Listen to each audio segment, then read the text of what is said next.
السلام عليكم ومرحبا بكم معايا. كنتمنى تكونوا بخير وعلى خير وصحه جيده وانتم كتشوفوا الفيديو ديال اليوم اللي ان شاء الله غادي نشارككم من خلاله طبق اللحم المغربي، يعني اللحم محمر. بحال اللحم ديال الاعراس اللي كيجي محمر وكيجي معلك ولذيذ. فإلا بغيتوا تعرفوا الطريقه ديالي في تحضير هذا الطبق هذا، ما عليكم الا تكملوا معايا الفيديو الى الاخير وفرجه ممتعه.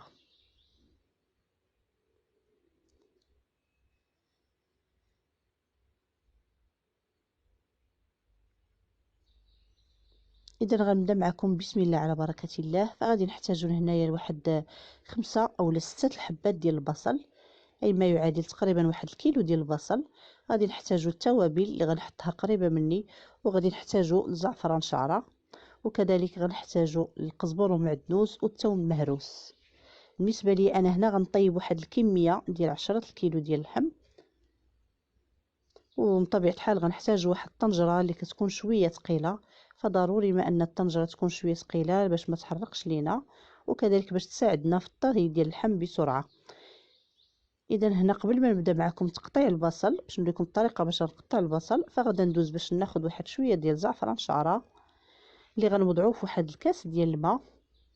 فهاد الزعفران الشعره هو السر اللي كيخلي اللحم ديالنا يجي لذيذ وتجي فيه هذيك الرائحه ديال التحمار وديال ديك الرائحه ديال اللحم ديال الاعراس. فهنا غناخذ واحد الكميه لا باس بها،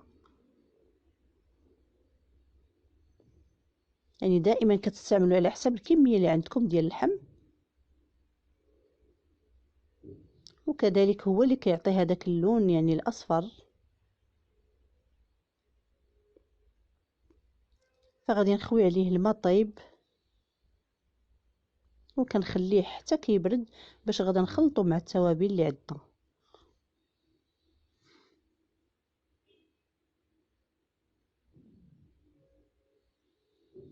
اذا هنا غادي نوضعو جانبا، وغادي نبدا كنقطع البصل. فبالنسبه للبصله فيمكن لكم انكم توضعوها في الاله الخاصه بقطع البصل. انا هنا كنفضل انني نخدم البصل باليد ديالي باش ما يطلق ليا لا الماء لا والو، وكنقطعو على هذا الشكل هذا كنشلضو رقيق.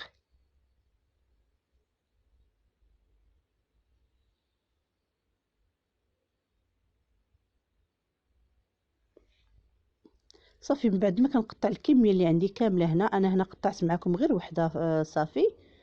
فكيف ما كتشوفوا فانا ما استعملتش البصل كله، فبقات عندي واحد الحبه غادي نحتفظ بها جانبا ما غاديش نستعملها. وهنا غنبدا نضيف باقي المكونات. فغادا نوضع الثومه، فهنا استعملت واحد 5 ديال الضروس ديال الثوم على حسب الكميه اللي عندي ديال اللحم، وكذلك واحد 2 معالق كبار عامرين ديال القزبر والمعدنوس. بالنسبه للقزبر والمعدنوس فما كنستعملوش واحد الكميه اللي هي كبيره، لانه كيخسر اللون، ففقط كنضيف شويه باش يعني يعطي هذيك اللذه ديالو. وهنا غنبدا كنضيف التوابل بالتدريج. فغادا نبدا بالفلفل الاسود، غادا نستعمل منه واحد 1.5 معلقه. فاكتفيت ب1.5 معلقه، لان غادا نضيف المروزيه وسكينجبير فحتى هما كيعطيو الحروره، ولهذا ما خصناش نكثروا البزار في اللحم. هنا غنستعمل الخرقوم البلدي واحد 3 ديال المعالق صغار،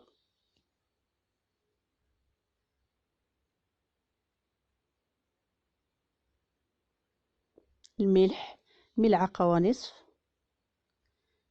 بالنسبه للملح كيبقى حسب الذوق، فانا كنوضع كميه قليله في الاول، وإلا خصني في الاخير لما كنذوق فإلا خصني شويه كنضيفه في يعني في اخر المطاف.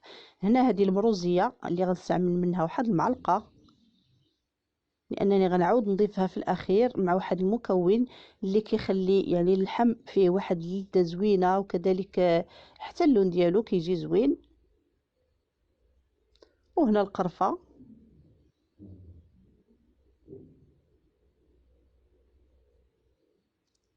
معلقه صغيره ونصف، سكينجبير فحتى هو ما غنكثرش منه، غنوضع منه فقط تقريبا واحد المعلقه مع عمراش صغيره. فبالنسبه للحم راه ما تنكثروش ليه التوابل بزاف، لانه يعني كيجي شارب بزاف، فإلا كثرنا ليه التوابل فكتبقى يعني كتعطي واحد اللي كتهرب ليه اللذه ديالو. فمن الاحسن اننا نوضع الكميه يعني تكون متوسطه. وهنا وضعت واحد الملعقه صغيره ديال السمن البلدي، وغادا نضيف غادا نضيف هاد الزعفران اللي برد في هاد الماء، نضيفو لهاد الخليط.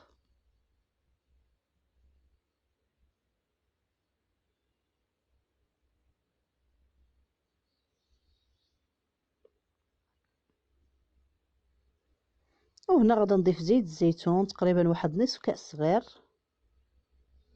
فما غنستعملش زيت المائده نهائيا في هاد الطبق هذا.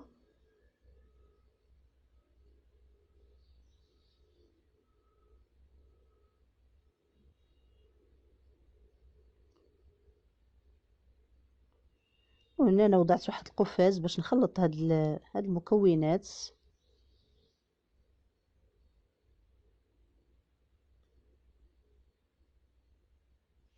فكنحركها باليد ديالي مزيان حتى كتجانس العناصر مع بعضها. ومن بعد فغادا ناخد اللحم وغنبدا كندوزو في هاد المكونات. غنضيف واحد الكاس ديال الماء، عفوا ما ذكرتوش معكم، فقط كاس واحد.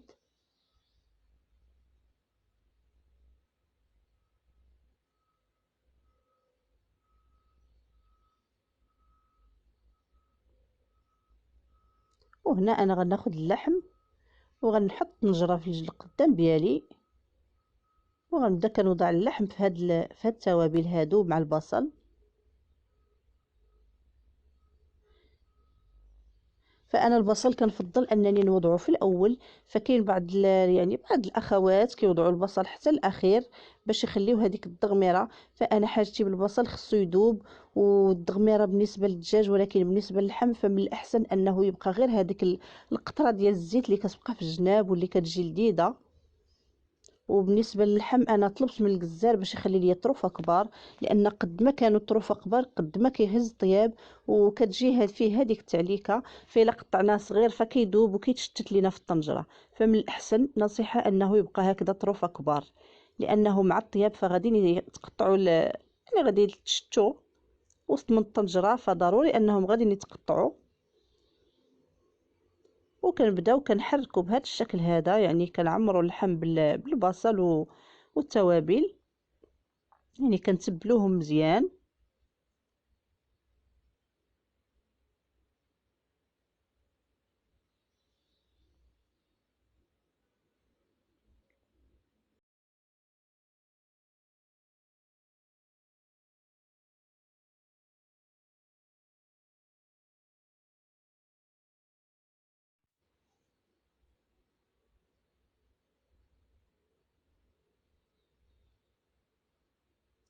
وكنستمر حتى كنكمل القطع ديال اللحم اللي عندي كلهم، كنوضعهم في الطنجره.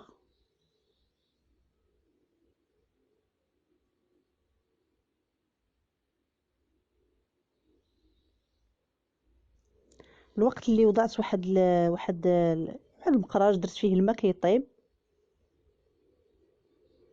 يعني باش غيكون عندي جاهز وباش نروي به. وبالنسبه للروا كيف ما غادي نوريكم، راه ما غاداش نوضع بزاف ديال الماء لان هذا البصل هذا اصلا كيطلق الماء. فانا هنا عندي كميه هائله.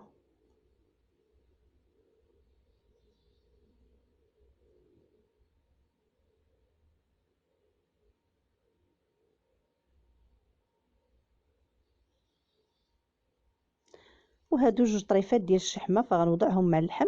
فحاجتي بهم لانني ما مستعملاش الزيت بزاف، فقط وضعت واحد نصف كاس ديال زيت الزيتون. وهنا غادا نخلي اللحم يرتاح تقريبا واحد، يعني كنخليه واحد المده ديال نصف ساعه حتى كيتشرب في هاد العطريه هادي مع البصله والقزبر والمعدنوس. فكنغطيه وكنخليه. كيف ما قلت لكم فقطع ديال اللحم خليتهم من الاحسن انهم يبقوا كبار. اذا هنا غادا نوضعوه على النار من بعد ما خليته يرتاح تقريبا، انا خليته اكثر من ساعه لان كان عندي مازال الوقت. غادا نوضعوه على واحد النار مهيله وغنبدا كنقلي في هذا اللحم هذا. فهنا ما غنوضع لا ماء لا والو، غنخلي فقط نار مهيله وكنبقى كنقلب القطع ديال اللحم مره مره.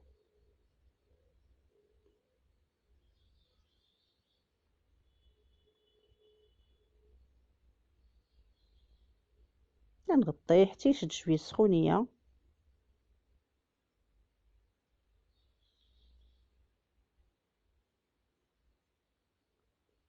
فهنا ها هو بدا كيسخن،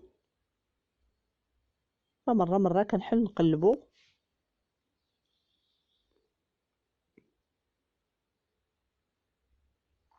فمن بعد ما خليته يتقلى فغادا ندوز باش نحضر معكم برقوق. فهنا بالنسبه ل 10 كيلو ديال اللحم فغنحتاج واحد الكيلو ديال البرقوق اللي غادا نغسلو.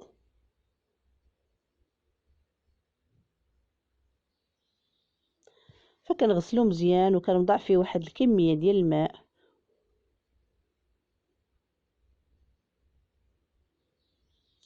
فضروري ما خصنا نغسلوه مزيان.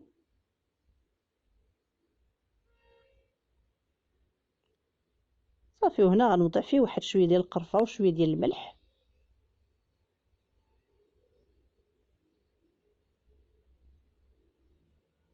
شويه الملحه. وغادا نوضعوه على النار وغنقص عليه حتى هو النار وغنخليه حتى يطيب على خاطرو، ومن بعد غادا ندوز باش نعسلوه. اذا هنا رجعت الحيمات فها هما بداو كيشدوا اللون ديال. انا بدا كنقلبهم يعني اللي لتحت غنطلعهم الفوق واللي الفوق غنزلهم لتحت، يعني غير بشويه باستعمال واحد الشوكه اللي كتكون يعني شيئا ما عمليه لهاد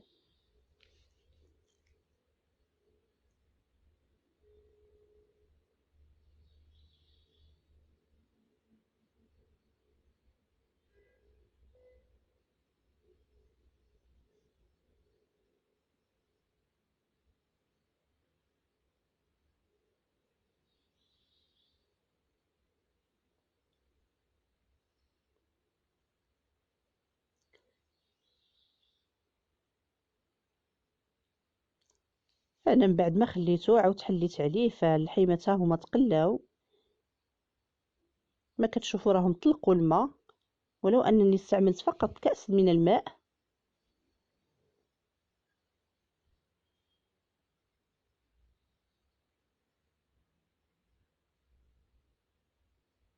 فدائما كنقلب يعني اللي لتحت كنطلعهم الفوق وكنزل للفوق، يعني كنزلهم حتى هما لتحت باش يتقلاو مزيان.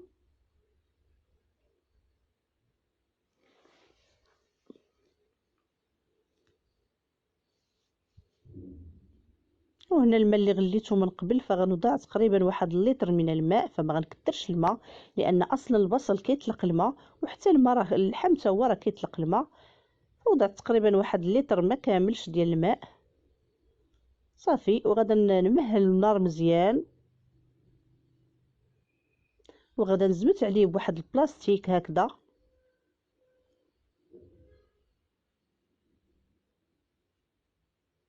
غادا نحكم يعني الاقفال ديالو فوق من الطنجره وغادي نجمعوه هكذا من جناب وغنوضع عليه الغلاقه ديال الطنجره وغادا نتقلو وغنخليه حتى كيطيب على خاطرو فوق واحد النار اللي مهيله بزاف. فإلا كان عندكم الفخر يعني كان احسن. انا بالنسبه ليا فما يمكن ليش في الشقه انني نستعمل الفخر، فانا وضعته فوق البوطه عندي العاديه وزمته هكذا وضعت عليه الغلاقه. ومن بعد فغادا نتقلو بواحد الطريقه يعني عاديه تقليديه. وضعت عليه واحد الصحن وعمرت واحد المقراج ديال الماء وحطيته فوق منه، اللي يمكن لكم تعوضوه بالمهراز. الا كان عندكم المهراز فتوضعوه فوق منه لان النحاس ثقيل. صافي، وكنخليه كيطيب على المهل يعني تقريبا ما يزيد على واحد الساعه.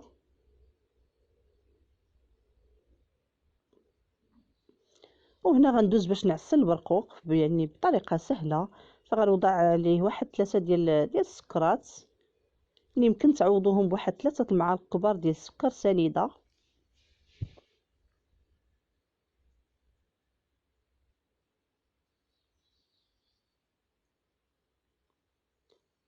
صافي، وكنخليه حتى كيتعسل مزيان وكنضيف ليه في الاخر واحد سكر فانيلا بنكهه الزهر فكيعطي فيه واحد اللذه زوينه. وكنحتفظ به جانبا حتى كنكمل الطهي ديال اللحم.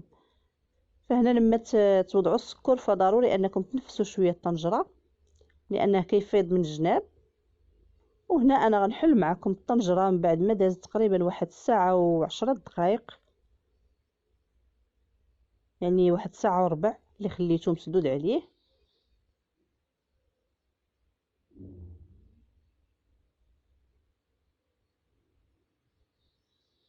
فضروري انكم يعني تخليوه حتى تطفيو عليه وتخليوه حتى يهمد داك البخار باش لما تحلوه هكذا ما يحرقكمش البخار في اليدين ديالكم. ما كتشوفوا انا حليته جانبا، كنعتذر على هذا الدخان هذا. فوالا كتشوفوا كيفاش طلق اللحم هذاك الماء. وهنا غنوضع عليه الغلاقه ديال الطنجره، فتقريبا اللحم راه طاب، غادي يبقى له غير يشرب. فغادي يشرب في هذاك الروا اللي مطلوق.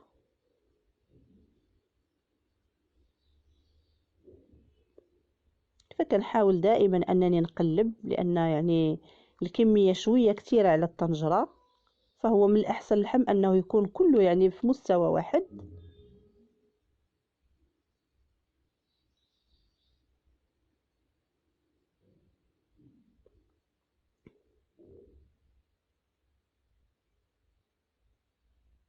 صافي. وهنا عاوتاني غادي نزيد شويه في النار. فضروري هنا ما نزيد شويه في يعني في البوطه لان غادي خصو يشرب ليا هذاك الروا اللي فيه. وغادا نغطيه ونخليه شويه منفس من الجنب باش غادي يشرب هذاك الروا.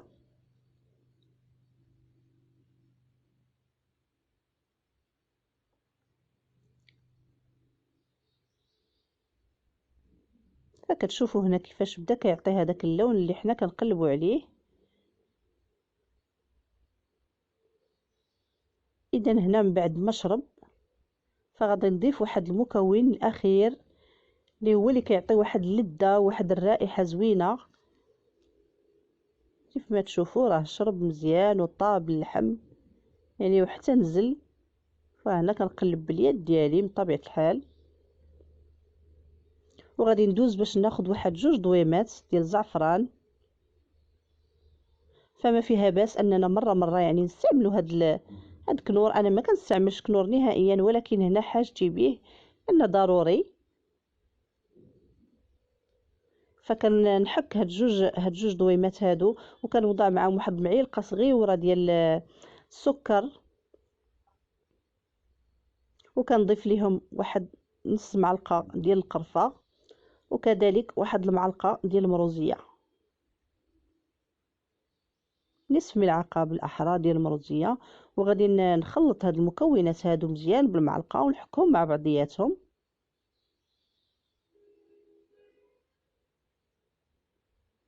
وغادي نوضعهم فوق من اللحم. فهاد المعلقه ديال السكر مع هاد المكونات فكتعطي واحد التعليكه في الاخير لذيذه، فكتعطيه واحد البنه وكذلك كيتحمر من الفوق. ففي الصراحه هذه طريقتي انا يعني في الطهي ديال اللحم فكتجي اكثر من رائعه. فاكيد الا جربتوها غادا تعجبكم. ومن طبيعه الحال الا عجبتكم ما تبخلوش عليا باللايك، واللي اول مره يزور القناه ما ينساش يشترك معايا في القناه ويفعل الجرس باش يتوصل بكل مزيد. وكان هذا هو الطبق ديالنا، كنقدمه لكم بالصحه والراحه، وكنتمنى اكيد انه يعجبكم. وغادي نقول لكم بسلام عليكم والى اللقاء في فيديو قادم ان شاء الله.